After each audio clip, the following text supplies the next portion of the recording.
বঙ্গোপসাগরে সৃষ্ট গভীর নিম্নচাপটি উপকূল অতিক্রম করেছে। এতে ঢাকা সহ দেশের বিভিন্ন স্থানে হালকা থেকে ভারী বৃষ্টিপাত শুরু হয়েছে। অধিদপ্তরের সতর্ক বার্তায় বলা হয়েছে, ঢাকা, ফরিদপুর, মাদারীপুর, খুলনা, বরিশাল, পটুয়াখালী, নোয়াখালী, কুমিল্লা ও চট্টগ্রাম জেলার উপর দিয়ে ঝড়ের আশঙ্কা রয়েছে। হাতিয়া, বরিশাল, ভোলার সাথে সারা দেশের নৌ যোগাযোগ বন্ধ রয়েছে। প্রতিনিধিদের পাঠানো তথ্য ও ছবিতে দেখুন ডেস্ক প্রতিবেদন।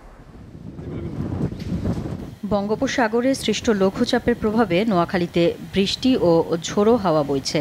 দ্বীপ উপজেলা হাতিয়ার সঙ্গে বাংলাদেশের নৌ চলাচল বন্ধ রয়েছে। স্থানীয় প্রশাসন সবাইকে সতর্ক থাকার আহ্বান জানিয়েছে।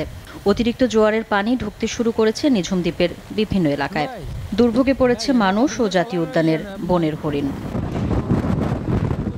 পটুয়াখালীতে লঘুচাপের কারণে পায়রা সমুদ্র বন্দরকে ৩ নম্বর স্থানীয় সতর্ক সংকেত দেখিয়ে যেতে বলা হয়েছে।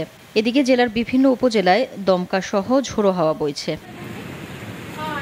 বরিশাল নদী বন্দর থেকে অভ্যন্তরীণ লঞ্চ চলাচল বন্ধ ঘোষণা করা হয়েছে। বিআইডব্লিউটি জানায়, পরবর্তী নির্দেশ না দেওয়া পর্যন্ত লঞ্চ চলাচল বন্ধ থাকবে। ঝালকাঠিতে ভারী বৃষ্টি হচ্ছে।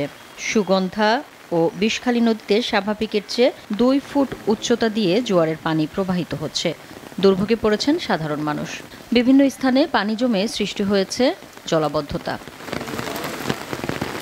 SATV news desk.